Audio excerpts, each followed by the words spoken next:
ნარჩენების პრევენციისა და მისი მართვის ეფექტიანი მექანიზმებისათვის, როგორი უნდა იყოს ნარჩენების მართვის სექტორი ქვეყანაში, რა ეტაპზეა საზოგადოებრივი ცნობიერება და რამდენად არის შესაბამისობაში ევროკავშირის გარემოს დაცვით მოთხოვნებთან აღნიშნული სფეროს ერთიანი საკანონმდებლო სისტემა.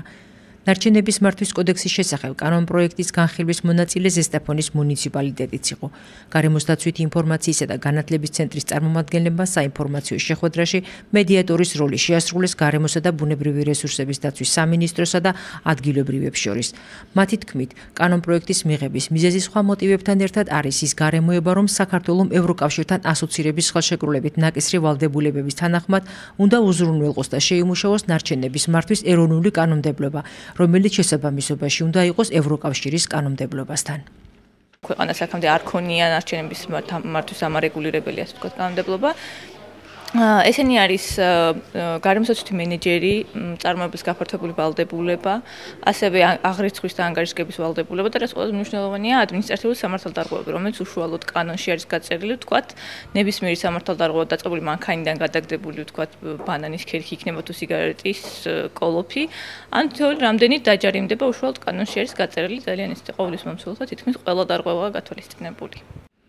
საინფორმაციო შეხვედრაზე არაერთი ხაზგასმა გაკეთა იმის შესახებ, რომ კანონპროექტის წარმოდგენილი ვარიანტი ყველა იმ ვალდებულებას ითვალისწინებს, რომელიც მოცემულია ასოცირების ხელშეკრულებაში ნარჩენების მართვასთან დაკავშირებულ ნაწილში. ეს არის ევროკავშირის წევრ ქვეყნებში სტანდარტული კანონშემოქმედების პრაქტიკა და მისი დანერგვა ადგილებზე პოზიტივად აისახება. ერთ-ერთი ვალდებულება გარემოს დაცვის და ეკოლოგიური მდგომარეობის გაუჯებესების მხრივ.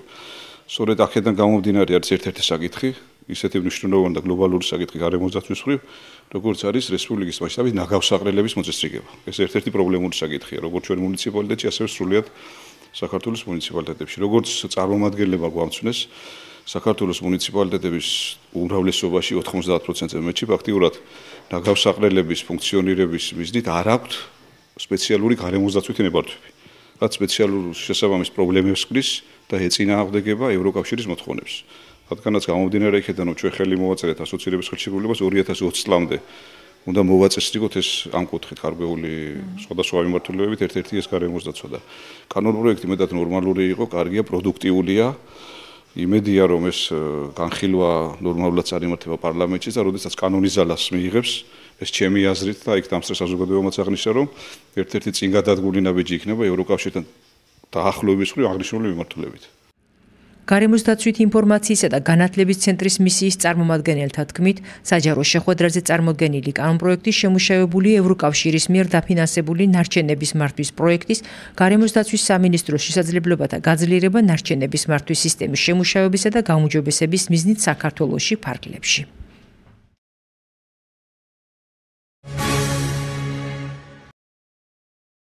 სამოქალაქო სექტორი თერჯოლის დემოგრაფიული სეგმენტის ათვისებისა და განვითარებისათვის ინიციატორთა ოფიციალური განაცხადი ადგილობრივი არასამთავრობო ორგანიზაციების, მედიის, მუნიციპალური და რეგიონალური სტრუქტურების წარმომადგენელთა მონაწილეობით გამართულ პრეზენტაციაზე. დემოგრაფიული განვითარების საზოგადოება თერჯოლაში თითქმის 2 წლიანი მოსამზადებელი პერიოდის შემდეგ დაფუძნებულია. ვისზე და რა ნიშნით გაკეთდება აქცენტები და რა კატეგორია იქნება საზოგადოების სამიზნე მომავალი ქველმოქმედებისათვის არასამთავრობო სექტორში ძირითადი მიმართულებები შემუშავებული აქვთ. დაახლოებით 100-მდე მრავალშვილიანი ოჯახის პრობლემა უკვე შესწავლილია. ახლა მათი დახმარების ფორმის შერჩევაზე ფიქრობენ. ამ საკითხთან დაკავშირებით მიმდინარეობს მუშაობა და ყველაფერს გავარკვევთ. არა მარტო ამ საკითხთან დაკავშირებით მათი დახმარების მხრივ უნდა ვიმუშაოთ, როგორ შევძლებთ მათ დახმარებას. დემოგრაფიული განვითარების საზოგადოებას ერთგვარ პარტნიორობას თერჯოლაში მოქმედი კიდევ ერთი არასამთავრობო ორგანიზაცია უწევს. მე პირადად ვარ იმედის სახლის ხელმძღვანელი და ჩვენ 20 წელიწადია დაფუძნებული ვართ და მუშაობ და ყველა ოჯახები, ყველა კატეგორიების პრობლემები ვიცით. აქედან გამომდინარე საჭიროდ ჩავთვალეთ, რომ ვინაიდან ყველაზე ნაკლები ყურადღება ჰქონდა მრავალშვილიან ოჯახებს, განსაკუთრებულად ცალკე ტიპობრივად ჩამოყალიბებული იყო ეს დემოგრაფიული საზოგადოების განვითარება, რომელიც გულისხმობს 3-დან და მეტ მრავალშვილიან ოჯახების დახმარებას, ხელშეწყობას, უპატრონო ბავშვებს, ობოლ ბავშვებს და ასე შემდეგ. თერჯოლაც ისევე როგორც ზემო იმერეთის თითქმის ყველა მუნიციპალიტეტი ბუნებრივი ნამატის არ მქონე რეგიონთა რიცხვშია. აქედან გამომდინარე ყველა 3 ან მეტი შვილის დედა ყოველთვიურად 150 ლარს იღებს 2 წლის განმავლობაში. პარალელურად სოციალურ პროექტებს ადგილობრივი ხელისუფლებაც ახორციელებს, სადაც დემოგრაფიული კუთხით მომუშავე ახალი NGO-ს დაფუძნება დადებით მოვლენად ფასდება. ძალიან კარგია თუ არასამთავრობო ორგანიზაცია იქნება ამ კუთხით მომართული და ხელს შეუწყობს დემოგრაფიული პრობლემების გადაჭრას.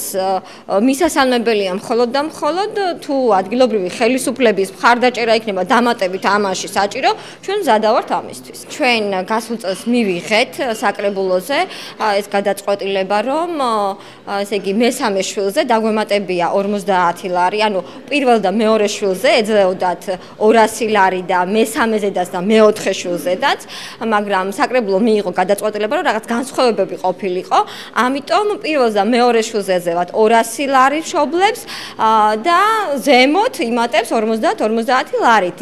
მაგრამ ამას აქვს თავისი განსაზღვრული სტანდარტი, მშობლები ორივენი ჩაწერილები უნდა იყვნენ თერჯოლაში. დემოგრაფიული განვითარების საზოგადოება მისი ოფიციალური დაფუძნების დღიდან აქტიურ სამოქმედო პროექტებზე გადასვლას გეგმავს.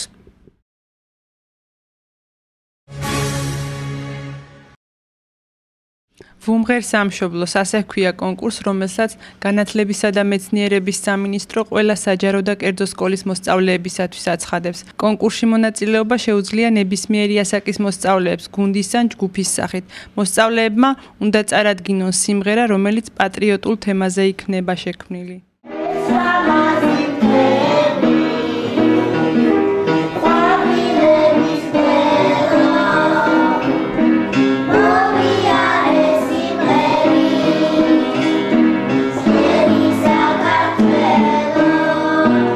ვცდილობ რომ ჩემ პატარებს სიმღერითაც შევაყვარო სამშობლო არა მარტო ლიტერატურის გაკვეთილებზე, არამედ სიმღერის გაკვეთილებზე. ჩვენ ძალიან დიდ ყურადღებას ვაქცევთ მუსიკის გაკვეთილებს, ინსტრუმენტიც გვაქვს საკლასო ოთახში და მყავს მომღერალი გოგონები, რომლებიც შვედივრად მღერიან. საკონკურსო სიმღერის ვიდეორგოლი სკოლამ უნდა ატვირთოს ვებგვერდზე youtube.com, რომელიც ელექტრონული პოსტის საშუალებით გადაგზავნილი იქნება განათლებისა და მეცნიერების კონკურსების ვებგვერდზე. ზესტაფონის ნომერ მე-5 საჯარო სკოლამ უკვე დააფიქსირა თავისი გუნდი აღნიშნულ ვებგვერდზე. ჩემი მთები და ველები ასეთია სიმღერა, რომელსაც ზესტაფონის ნომერ მე-5 საჯარო სკოლის ვაჟთა გუნდი აღნიშნულ კონკურსზე წარადგენს. განათლების სამინისტროს მიერ გამოცხადებული აღნიშნული კონკურსის შესახებ როგორც კი შევიტყვეთ, მაშინვე გადავწყვიტეთ ჩართვა. ჩვენი სკოლა მონაწილეობს დიდი სიამოვნებით, რადგან გვაქვს იმის შესაძლებლობა, რომ ასეთ კონკურსებში ჩავერთოთ და იმედიც გვაქვს, რომ გავიმარჯვებთ. ჯგუფი მონაწილეობს ბიჭების, მე ვფიქრობ, რომ ძალიან კარგი სიმღერაა და ლაიქების იმედიც გვაქვს. რამდენიმე დღეა გავიგეთ ამ კონკურსის შესახებ ვუმღერთ სამშობლოს. ჩვენ გუნდში არის 3 წევრი. ჩვენ მღერი ვართ, ჩემი მთები და ველები და ძალიან გვინდა რომ ავაგროვოთ ძალიან ბევრი არქები, რომ ჩვენს სკოლამ გაიმარჯვოს. ეგრეთ წოდებული მოწონების საშუალებით Facebook-ის გვერდზე შესაძლებელი იქნება ნებისმიერმა პირმა ხმა მისცეს სასურველ სიმღერას. გამარჯვებულს შესაბამისი კომისია გამოავლენს, რომლებსაც სიგელებით და ფულადი პრიზებით დააჯილდოვებენ.